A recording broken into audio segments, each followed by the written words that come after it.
Mateus capítulo de número 14.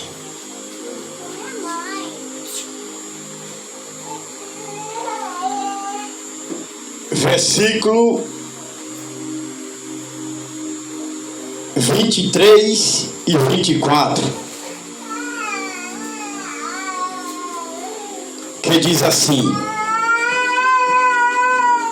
E despedida a multidão, subiu ao monte para orar à parte, e chegada já à tarde, estava ali só.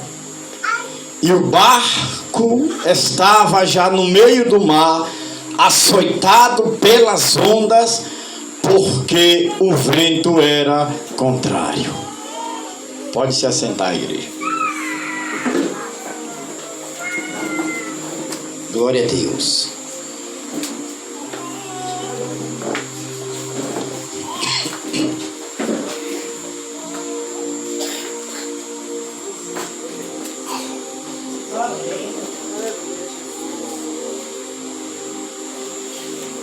Deixa eu falar algo para vocês.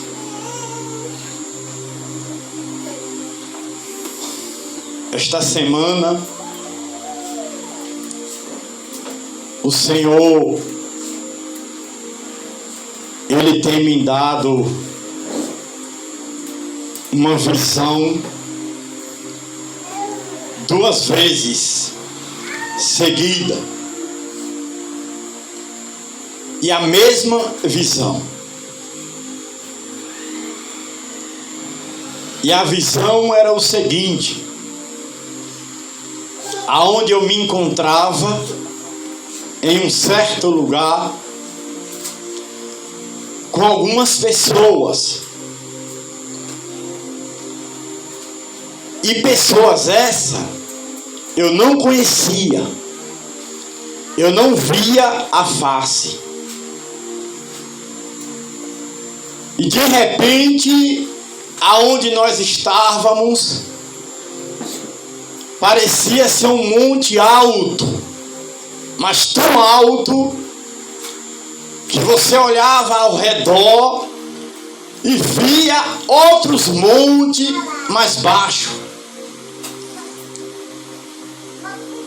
E surgia ali barulhos muito fortes de águas, muito forte. E eu olhava para um lado, olhava para o outro, e cada lado que eu olhava, eu via multidões de águas descendo pelos montes, mas com tanta força, a água, com tanta ira, que no monte que ela batia, espirrava aquelas ondas fortes. E eu entrava em desespero. Entrava em desespero e procurava lugar para se abrigar. 2 vezes seguida. E ali eu estou, confesso a vocês, que estou orando a Deus para que o Senhor venha me falar claramente aquilo que Ele está revelando para mim. E baseado nesse texto que nós lemos, a gente pode perceber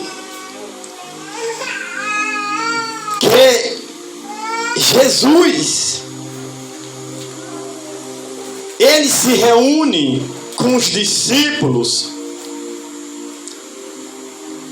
mas nós conhecemos e sabemos que aonde o Senhor passava, por onde Ele iria, multidões o acompanhavam. Multidões. E esta multidão não era povos assim de 100, 200, 300, não. Era multidões de 5.000 pessoas. Aonde o Senhor passava, multidões de 5.000 pessoas acompanhavam.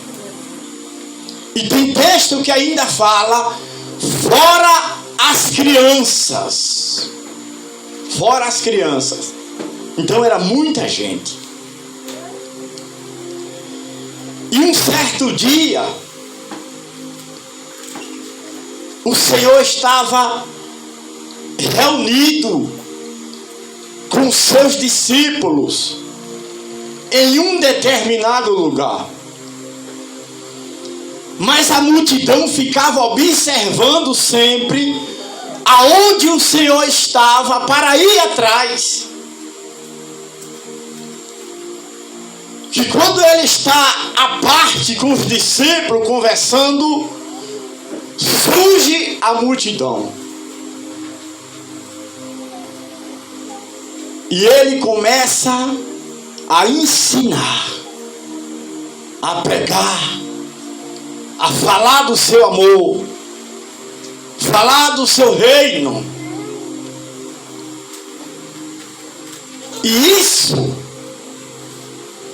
perdurava não simplesmente tempo como nós hoje, que chega a um culto das 6:30 às 8:30, ou seja, 2 horas apenas, e já queremos estar em casa. Só que com o Senhor naquela época, a multidão deixava as suas casas e ia acompanhar o Senhor aonde ele estivesse, e ali ficava dias e noites. Era muito tempo, dias e noites. Até que chegou um determinado momento que os discípulos, quando viu aquela situação, que estava passando a multidão, já tarde, um deles chega e fala: Senhor, despede o povo. Despede o povo porque já é tarde, Senhor. Senhor, despede o povo porque o povo está cansado. O povo está com fome. Parece que os discípulos não estavam entendendo que o que o povo precisava, o pão que o povo precisava, estava ali alimentando o povo. Parece que ele não estava entendendo. E o que é que eu venho entender com isso? Sabe o que é que eu venho entender com isso? Vocês pode até significar uma multidão, mas eu entendo que vocês estão aqui para se alimentar.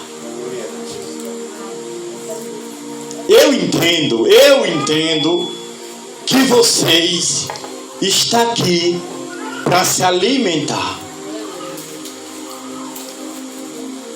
E se vocês estão aqui para se alimentar, vocês vão sair saciados.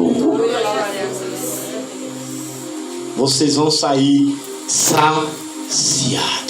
Aleluia, Jesus. Glória a Deus. Mas os discípulos chegam para o Senhor: Senhor, manda o povo embora, que o povo está com fome. Os discípulos só pensavam no material, na barriguinha cheia, no ventre. E o Senhor não estava preocupado com isso. O Senhor estava preocupado com a salvação das almas. O Senhor estava preocupado com o alimento alimento da alma e não com o alimento da carne.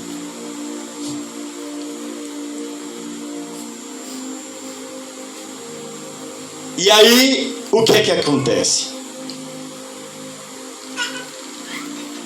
O Senhor chega para os discípulos e fala assim: por que vocês mesmo não alimentam? Olha que maravilha. Por que vocês mesmo não alimentam o povo?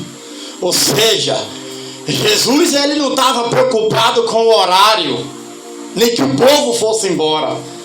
Mas ele chega para o discípulo e diz: por que vocês mesmos não alimentam? Ah, meu Senhor, são muita gente, nós não temos nada para dar. Olha, não temos nada para oferecer, tanto povo.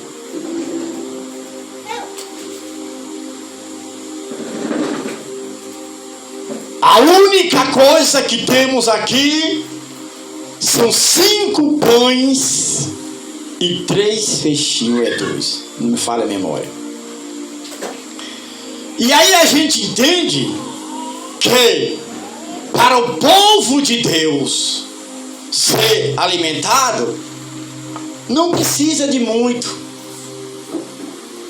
Não precisa de muito. O pouco que você tem na sua casa, o pouco que você tem na sua vida é suficiente para alimentar multidões. Multidões. Aí o Senhor traz aqui. E quem surge para alimentar o povo?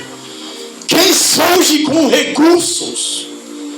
Observe que no meio de tantas pessoas, quem aparece com um recurso que Jesus precisava para alimentar o povo? Uma pessoa que surge do nada. Um menino, uma criança no meio do povo, um jovem, aonde ninguém esperava. Ele surge com os pão e com os peixes. O Senhor pega, ergue os olhos para os céus, agradece a Deus e começa a tirar do cesto e passando para os discípulos distribuir para o povo, para a multidão. E o texto vai dizer que foi tantos pães e peixe que todos se alimentaram e ainda sobraram 12 cestos cheios. Que maravilha! 12 cestos cheios.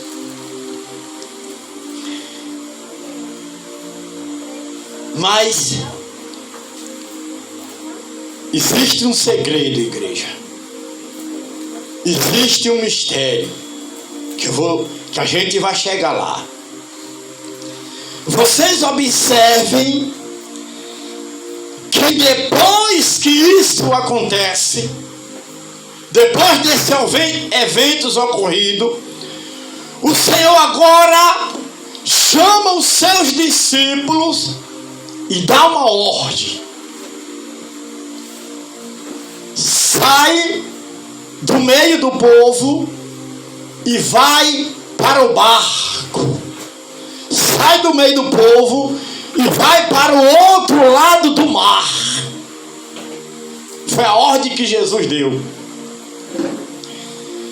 Quando os discípulos saem do meio do povo, o Senhor agora sai também para orar à parte. Os discípulos estão no barco. Os discípulos estão atravessando o mar. O povo agora ficou na praia. Jesus agora sai só para orar. E aí, esse texto vai deixar bem claro que Jesus, quando ele sai para orar à parte, leva quase o dia inteiro no monte orando. Tanto é que o texto vai dizer que quando chega uma determinada vigília da noite, a quarta vigília da noite, se nós observarmos e ver e examinar o que é que significa a quarta vigília da noite, é aquele horário que o Senhor, Ele chega para mim e para você para buscar a Ele, para orar a Ele. Pastor Rubem, que hora é essa? Cerca de 3 horas da madrugada até as 6 da manhã. Era exatamente o horário que o Senhor estava orando à parte. E eu não sei se vocês bem conhecem, mas quando um pescador ele sai para o mar para pescar, lá ele passa dia e noite e só volta no outro dia de manhã cedo. Se ele pegou alguma coisa ou não, mas ele volta no outro dia de manhã cedo. Aí o que a gente observa no texto? Que Jesus dá ordem para eles entrar no barco e atravessar o mar. Lembre que eles eram pescadores. Jesus agora vai orar à parte e fica até às 3 horas da manhã.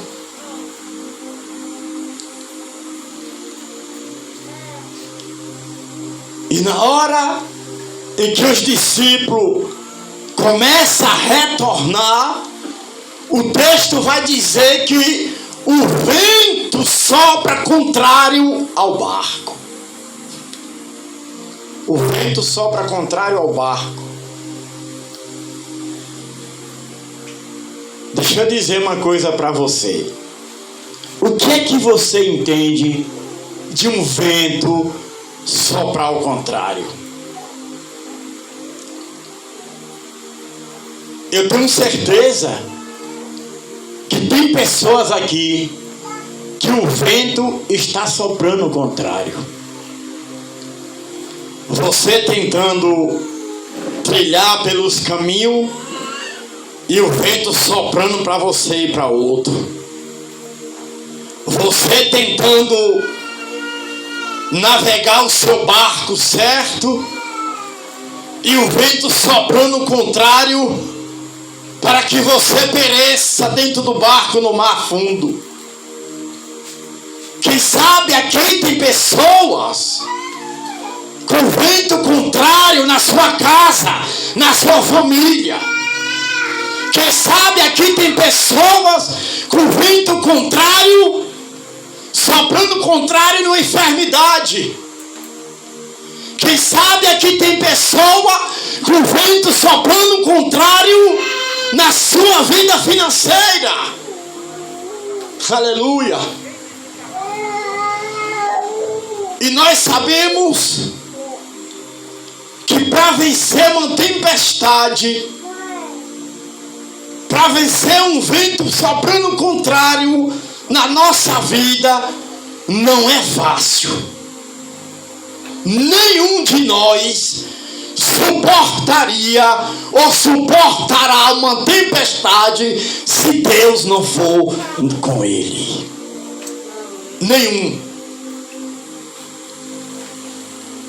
E o texto deixa bem claro que os discípulos começam a se desesperar e ficar com medo, porque o vento era tão forte que estava levando eles contrário daquilo que ele queria prosseguir. E nessa hora, o que fazer? Na hora que o vento está soprando o contrário, o que devemos fazer?